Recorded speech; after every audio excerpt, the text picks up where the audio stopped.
why would you ever come back? Yeah. Why would you ever want to captain England? Why would you ever want to play again for that when you're treated that poorly? Now, gentlemen, let us talk about the new 4-part documentary Beckham, which was released last week on Netflix. Have you seen it? I watched every last episode, and I think my partner was a little more part than I was about how football-y it was. It ticked a lot of boxes football-y wise. It is a strange one, isn't it? Part of me, when I finished, I thought they didn't reveal that much. But at times I thought, I didn't know that it was. I think there is too much football, as Pete's partner said. There is quite a lot of football. I mean, I thought the episode they vilified Glenn Hoddle a lot. Yeah. So sort of to drill down to certain bits in the documentary, that there was a lot of chat around the sending off, of course, against Argentina in the '98 World Cup, because that was such a huge thing in his career and has probably shaped him a bit, perhaps. Yeah. Well, it's an absolutely essential part of Brian Beckham because the redemption arc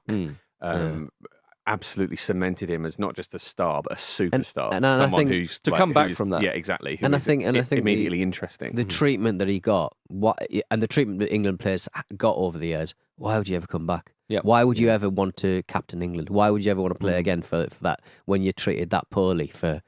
How old was he? 22? Like he's 23, kicking out. I think. 23, He was early 20s at the time. I mean, I think that goes into a very, very ugly sort of bit of national psyche. I would say it was more. I would hope and think it was more prevalent back then, because I don't think a player would get anywhere near that now. Although people are talking about Harry Maguire, and Beckham recently phoned Harry Maguire and chatted to him, which Maguire appreciated. But I think the two are very different. And I think the abuse and the vile sort of almost like the effigies of him. That absolute that big slug bloke. Yeah, who's like hung an effigy outside his pub and couldn't understand why the police made him take it down. Yeah, it's not mine. I borrowed it. Ridiculous, ain't it? Yeah. I sort of forgot the level of abuse, but of course, when I was, witnessing that, I was much younger. You digest stuff differently then.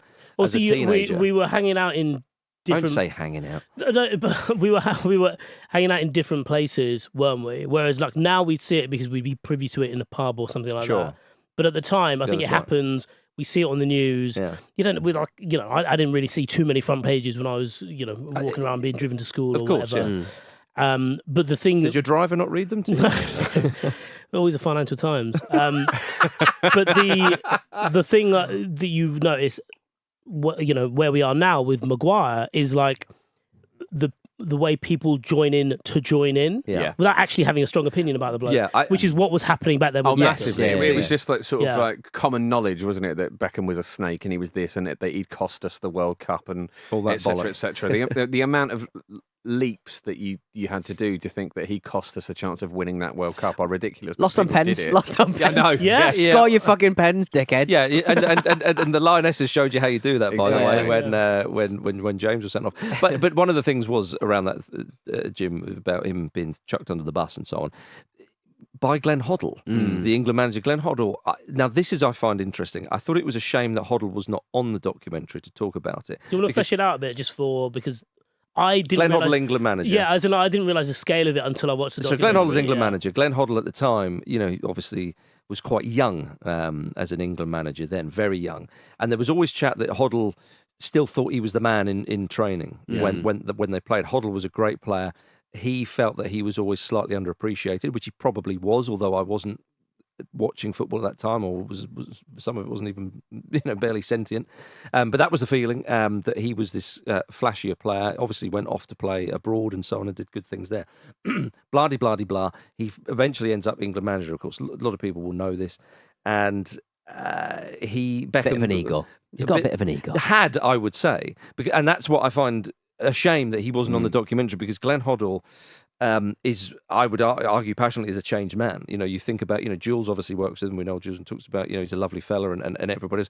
I met him 10 years after this in 2008 when I was a runner at Sky Sports, and he was the only one that would look you in the eye and talk to you and actually talk to you on your level. And people might say, well, obviously he's going to do that. Well, actually, in that environment, when you have Richard Keys and all these dinosaurs around and some other ex-footballers, they didn't even acknowledge you. So I thought it was really interesting that actually Hoddle came across as much more personable and friendly. And I think that after this whole episode, and of course he would then be sacked. I think he was I'm pretty sure he was sacked, wasn't he, as England manager? Yeah. It wasn't a mutual thing. It was a sacking. I think Hoddle massively changed because he was accused of being arrogant and so on. And in training, Beckham said in his book, it got to the point where some of the players, he would join in the sessions and some of them would see how hard they could go in on him because he would sometimes say, which is crazy, but he wouldn't do that with Roy Hodgson. But some you people get decked, as we learned.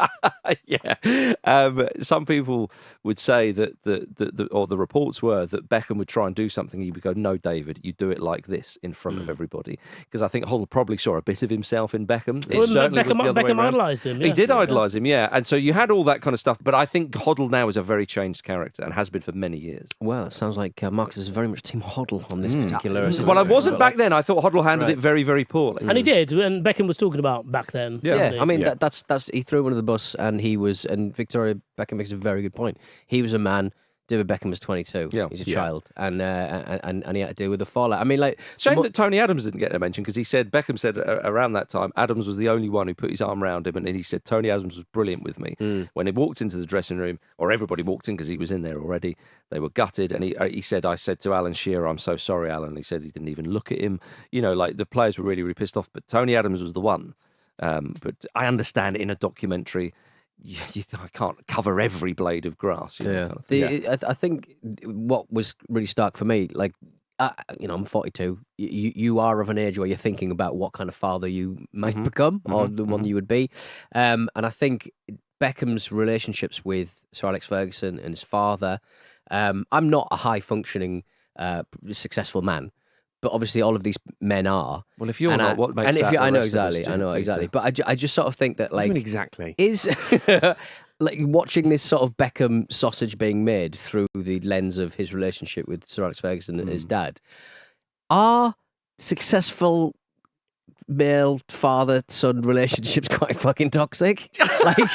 It was all high a bit pressure and, like, fucking reward-based shit, wasn't it? It was all just. It wasn't even reward based. It was just like ignoring anything good you do and slating you when you do something bad. And I was just a bit like, do we really need to be fucking doing this? Well, the reward being not slated. Yeah, that's what I mean. It was just all a bit. It's an old-fashioned approach, certainly. Yeah. It is, yeah. But like, do you look at Alex Ferguson there and sort of go, "Oh, brilliant," or do you look at David Beckham's dad and go, "Brilliant"? Well, I'm glad that happened. Yeah, I mean, I think to and when he loses these father figures Ferguson in football, and Beckham's. He's just a bit listless and he's a bit kind of lost by his own admission. Yeah, I think it's why you get. So one of the saddest bits in the documentary for me, and it was sad at the time, and I properly welled up when I watched it again, is when he walked off the field at PSG. Yeah. When he retires. Yeah. And he talks about how he can't breathe for the 5 minutes before because he's been told he's going to be taken off 10 minutes before. Yeah.